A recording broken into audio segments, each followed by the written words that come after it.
গুণ মনে হচ্ছে, এদিকে পাওয়া যায়। তো সবাই কেরাম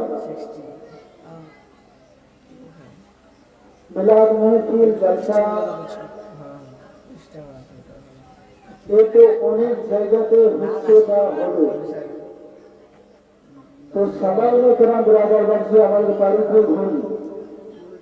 অনেক ব্যক্তি মোবাইলের মধ্যে ইউটিউব ফেসবুকের মধ্যে দেখেছেন। তো আপনাদের গ্রামে আপনাদের কাছে এসে হাজির হয়েছি, উপস্থিত হয়েছি। তো সবাই কেরাম আপনাদের ধন্যবাদ। তো ইউটিউব ফেসবুক ইনস্টাগ্রামের মধ্যে সার্চ করলে আমাকে পাওয়া যাবে মাওলানা মুফতি সুজাউদ্দিন চতুর্বেদী বীরভূম। তো সবাই কেরাম আয়াতে কারিমা তেলাওয়াত করেছি, ইসলামকে মাসুল মারুফ আয়াতে কারিমা তেলাওয়াত করেছি। উক্ত আয়াতখানাকে সামনে রেখে কিছু সংক্ষিপ্তভাবে আলোচনা করবেন ইনশাআল্লাহ তাআলা। কোনো বেশি লম্বা চওড়া আর করব না। তো সবাই কেরাম মহান আল্লাহ পাক রব্বুল আলামিন বলেন ওয়াকুনু মাআস সাদিকিন। আর বেদ কি বলে? হাদিস, কোরআন, ইজমা, কিয়াস এই সমস্ত নিয়ে তো বক্তব্য শুনে সেদিকে পাওয়া যায়। এবার সনাতন ধর্মে কি বলছে? ইসলাম ধর্মের কথা বেদের মধ্যে আছে কিনা, শ্রীমদ ভাগবত গীতার মধ্যে আছে কিনা, এবং রামায়ণের মধ্যে আছে কিনা? 4 বেদ, সাম, ঋগ, যজুর, অথর্ব, 22টা পুরাণ এবং শ্রীমদ ভাগবত গীতা, মহাভারত এই সমস্ত গুলো কি বইয়ের মধ্যে, কিতাবগুলোর মধ্যে ইসলাম ধর্মের কথা আছে কিনা? আমি আপনারা অনেক ব্যক্তি হয়তো আপনারা শুনেছেন কিংবা জানেন কিনা। তো শ্রীমদ ভাগবত গীতার মধ্যে 352 পৃষ্ঠার মধ্যে বলছেন যে ওম যজ্ঞামে আয়তহারস্তি কন্তিম পূর্ণাং ফলাং ওম যোগে যোগে যথাযন্ত্রম ভূমণ্ডলম জগন্মণ্ডলম লা ইলাহা ইল্লাল্লাহ পরম পদম সর্বদা মুহাম্মাদান জোরে বলো সুবহানাল্লাহ।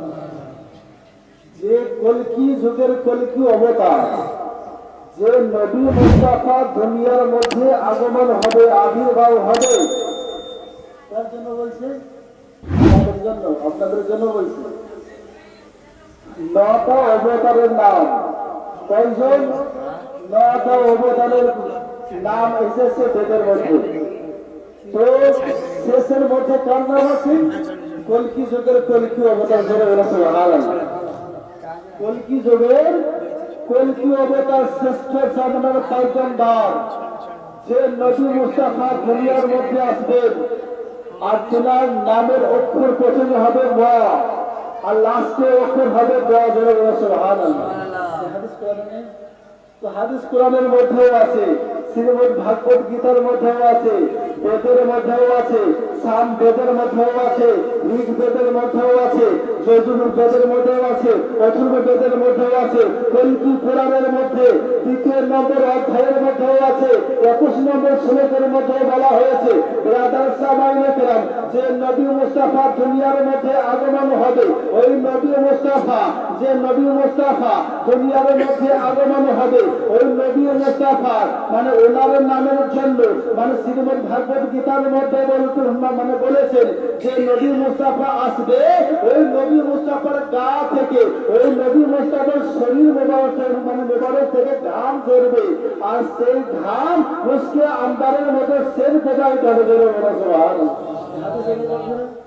এই হাদিসের মধ্যে নেই, শুনেননি?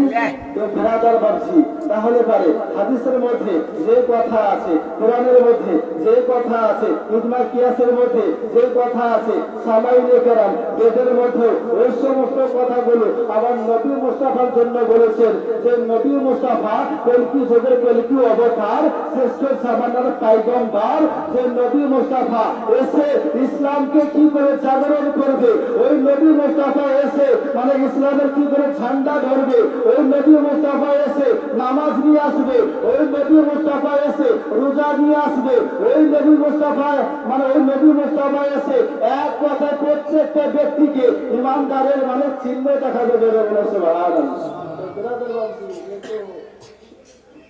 সনাতন ধর্মের মধ্যে আছে বলেছে, তো তারা যদি মন্ত্র বা পড়ে তো সেই সমস্ত মন্ত্রগুলো নবী মুস্তাফার নাম নেই না, নবী মুস্তাফার নাম। তো যত পুজো, লক্ষ্মী পুজো বলেন, আপনার কালী পুজো বলেন, আপনার যত রকমের পুজো আছে, প্রত্যেকটা পুজোর মধ্যে ওম সর্বদম সবিনা মোহাম্মদম আর ওম গুরু মুক্তি ভক্তি গুণাম